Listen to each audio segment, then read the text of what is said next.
आजकल हेपेटाइटिस बहुत ज्यादा देखने को मिल रहा है, तो ये हेपेटाइटिस कौन सी बीमारी है? हेपेटाइटिस एक बहुत ही लीवर की गंभीर बीमारी है जिसमें लीवर के अंदर सूजन आ जाती है। भारत में लगभग 3.5 लाख लोग इस बीमारी से मरते हैं। हेपेटाइटिस जब किसी को होता है तो क्या सिम्टम्स होते हैं? हेपेटाइटिस को तो सबसे पहले उसका लक्षण शो नहीं होता है, एसिम्प्टोमेटिक रहता है। इसके क्या कारण होते हैं? टैटू बनाने का बहुत सारा परंपरा चला हुआ है, तो टैटू से भी बहुत सारे पेशेंट को हेपेटाइटिस का इन्फेक्शन हो जाता है। तो हमको ऐसा भोजन नहीं करना चाहिए जिससे हमारे पेट का माइक्रोबायोम डाइवर्सिटी जो है वो हमारा डिस्टर्ब हो।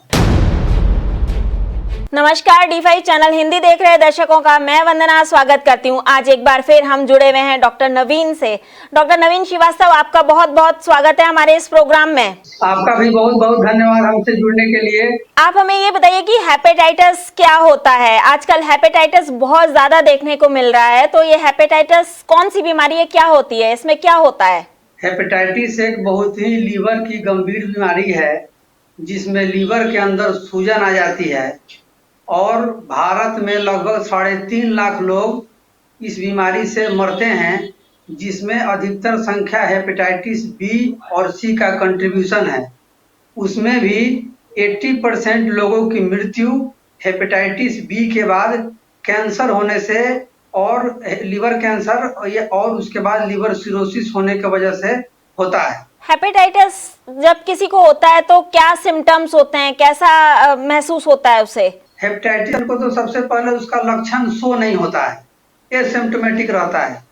लेकिन किसी किसी पेशेंट को जब भूख नहीं लगती है, पेट में दर्द होता है, उसका वजन गिरता है और कंटिन्यूअस उसको चक्कर की तरह महसूस होता है, तो फिर हम लोग उसको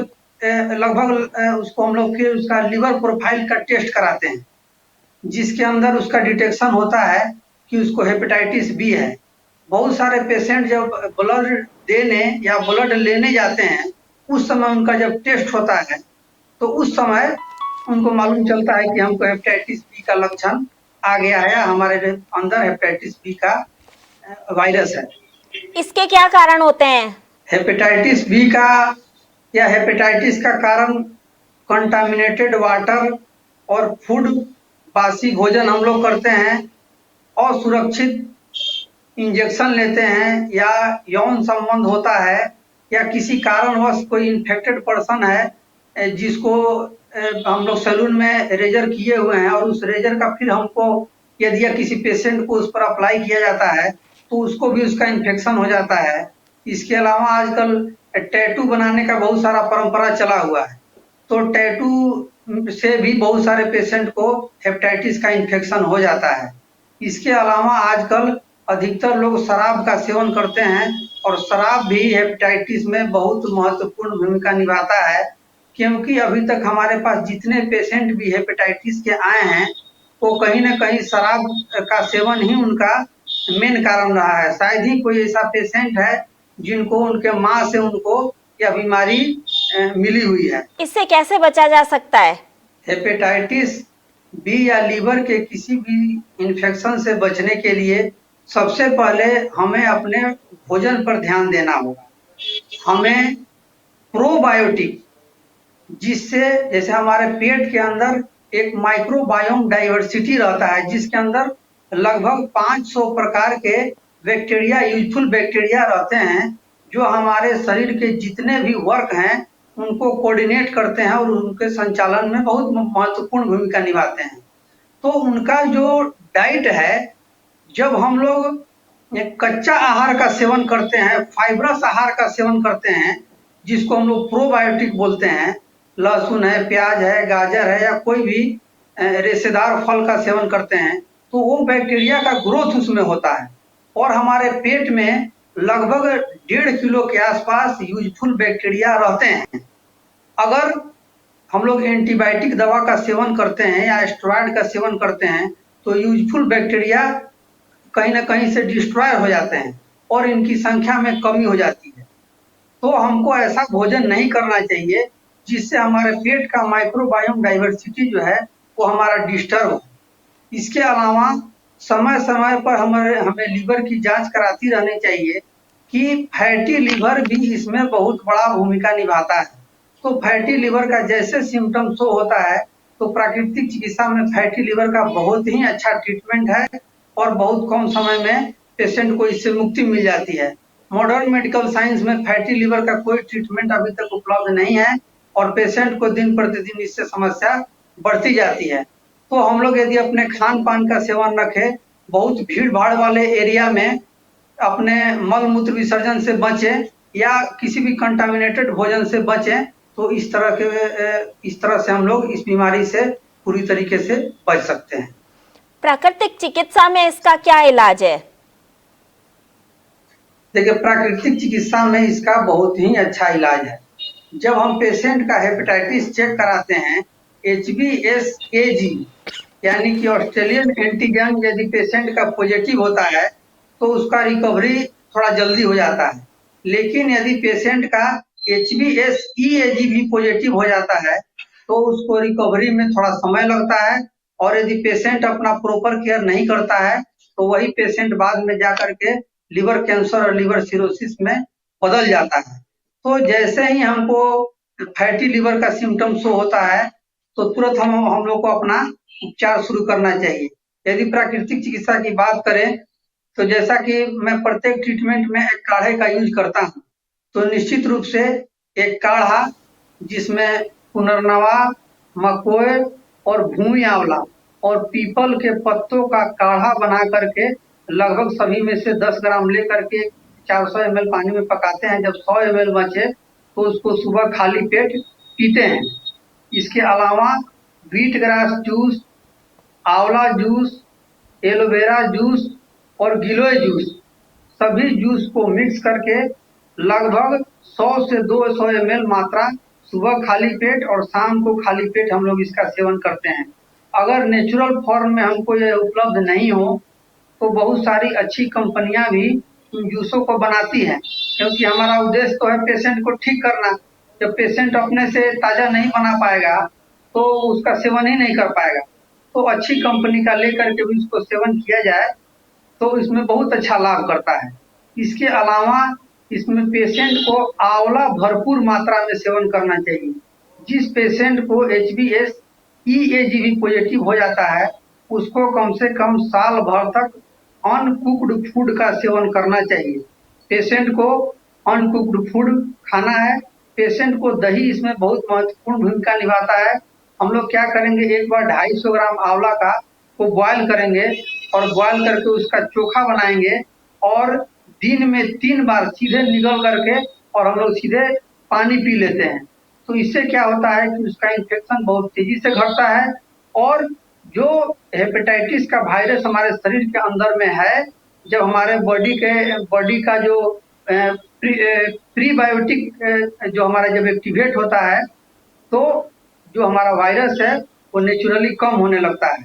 इसके अलावा हम लोग पेशेंट को प्रतिदिन एनिमा देते हैं, उसको प्रतिदिन नींबू शहद पानी का सेवन कराते हैं और सब्जी का जूस, फ्रूट जूस प्रतिदिन उसका सेवन कराते हैं तो पेशेंट को धीरे धीरे लाभ मिलने लगता है। इसके अलावा पेट पर मिट्टी की पट्टी, गर्म ठंडा सेंक, भोजन करने के बाद एक 4 फीट चौड़ा और 6 फीट के आसपास लंबा एक हम लोग सूती कपड़ा लेते हैं, उसको पानी में भिगाते हैं। जब भी पेशेंट भोजन कर लेता है तो पेट पर हम लोग उसको रख करके चारों तरफ से उसको लपेट देते हैं। उसके ऊपर एक फ्लालैन का कपड़ा या एक ऊनी कपड़ा हम लोग लपेटते हैं, जिससे पेशेंट को बहुत जल्दी लाभ मिलता है और पेशेंट धीरे धीरे रिकवरी की तरफ जाता है। अगर पेशेंट अपना खान पान का ख्याल रखे और इन चीज़ों का यदि परहेज करे और इन चीज़ों का सेवन करे तो पेशेंट 3 से 6 महीना के अंदर में ही निगेटिव हो जाता है। यदि पेशेंट HBsAg भी जिसका पॉजिटिव हो उसको कम से कम 1 साल तो रॉ डाइट लेना है, बिल्कुल कुक्ड फूड नहीं लेना है। अगले साल उसको हम लोग दलिया का सेवन कराते हैं, उसमें टमाटर भी बहुत अच्छा भूमिका निभाता है। जितना हेपेटाइटिस का पेशेंट टमाटर और खीरा का सेवन करेगा उतना उसको रिकवरी फास्ट मिलता है। टमाटर, खीरा और आंवला यह हेपेटाइटिस पेशेंट के लिए बिल्कुल रामबाण औषधि की तरह काम करता है। योग और प्राणायाम कैसे सहायक होते हैं? देखिए, जब भी हमको लीवर का इन्फेक्शन होता है तो लीवर हमारा डिजेनरेट होता है, तो उसको रीजनरेट करने के लिए प्राणायाम इसमें बहुत अच्छा भूमिका निभाता है, जिसमें खासकर कपालभाति, अग्निसार और अनुलोम विलोम जब हम लोग करते हैं तो डिजेनरेट सेल भी रीजनरेट होने लगते हैं और पेशेंट को बहुत ज्यादा लाभ मिलता है। इसके अलावा हेपेटाइटिस पेशेंट को हम लोग कम से कम 2 मिनट लगातार इस विधि से ताली बजाने के लिए बोलते हैं सुबह शाम।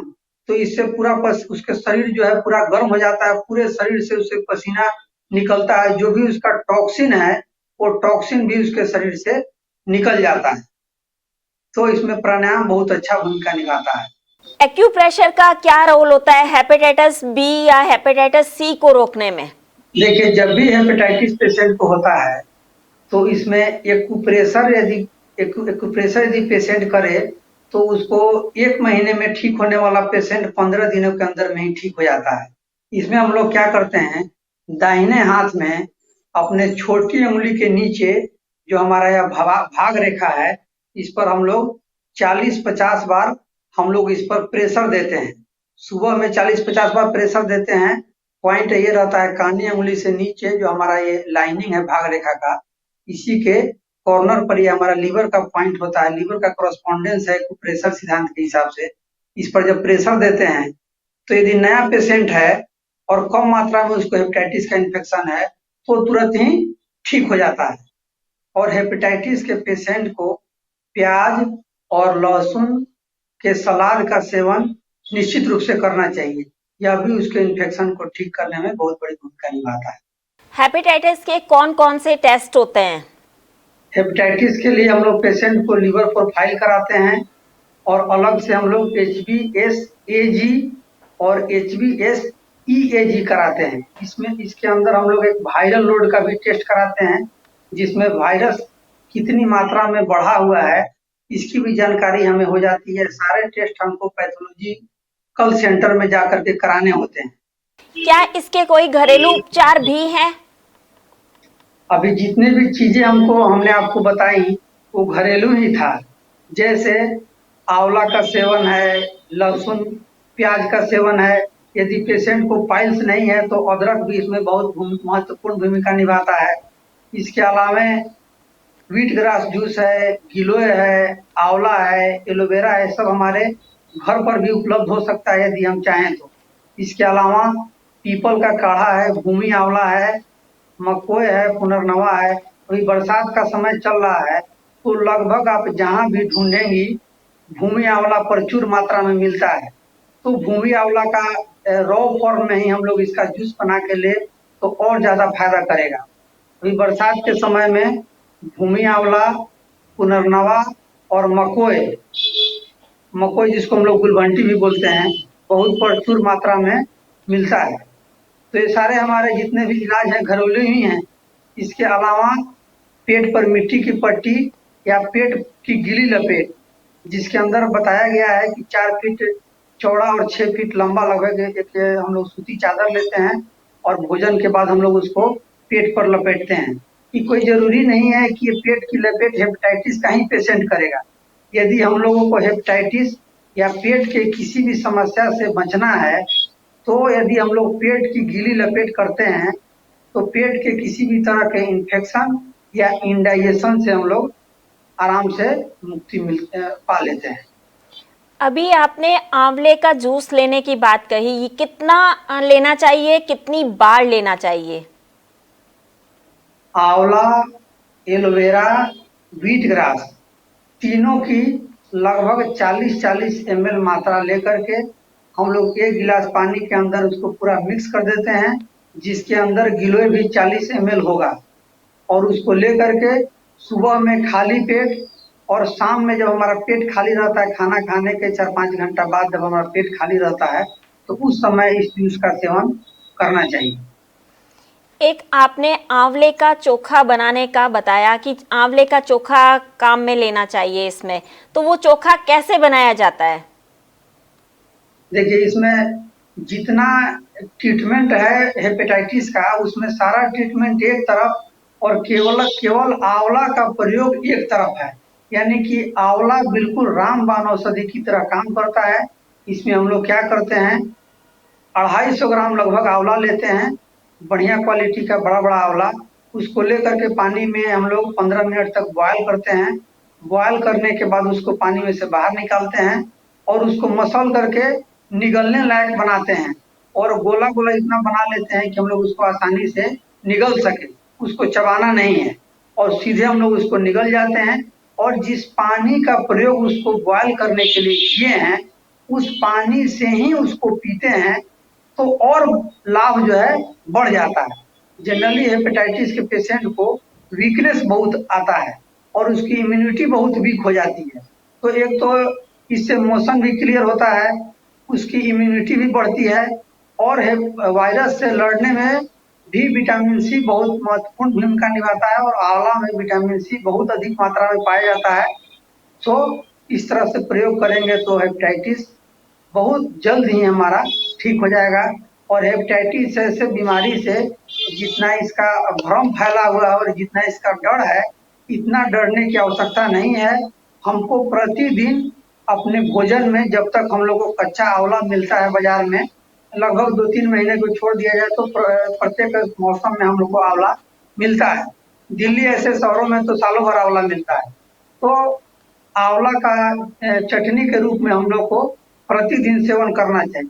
इसके अलावा ये जितना भी इन्फेक्शन है, यदि हम लोग प्रतिदिन अपने भोजन में प्याज, अदरक और लहसुन को सलाद के रूप में सेवन करें, इसके अलावा जो भी सलाद का आइटम है, टमाटर है, चुकंदर है, खीरा, ये भी डालें। अगर नहीं हो तो कम से कम लहसुन, अदरक, प्याज का ही सेवन करें। यदि पाइल्स का पेशेंट होगा तो अदरक का सेवन नहीं करना है। तो हमको जितना भी तरह का इन्फेक्शन है, उस एक तो हम लोग कितनी भीड़ भाड़ वाली जगह में जाएंगे तो उस तरह का इन्फेक्शन हमको नहीं होगा। और अगर इन्फेक्शन किसी भी तरह से हमको हो गया है तो उस इन्फेक्शन में बहुत फास्ट रिकवरी होता है। डॉक्टर नवीन, आप हमारे साथ जुड़े, आपका बहुत बहुत धन्यवाद। आपका भी बहुत बहुत धन्यवाद। देखिए, आपका यदि चैनल इतना प्रचार प्राकृतिक चिकित्सा का कर रहा है, कोई भी पेशेंट, जितने विशेषज्ञ इन पर आकर के सेवा देते हैं, उन विशेषज्ञों का यदि थोड़ी थोड़ी भी मात्रा में उनका अनुसरण कोई करे, जिस बीमारी से वो ग्रसित हो, तो आपका चैनल देखने से ही उसका 60-70% बीमारी ऑटोमेटिक ठीक हो सकता है। आपका बहुत बहुत धन्यवाद। अगले एपिसोड में आपसे फिर मुलाकात होगी, तब तक के लिए नमस्कार।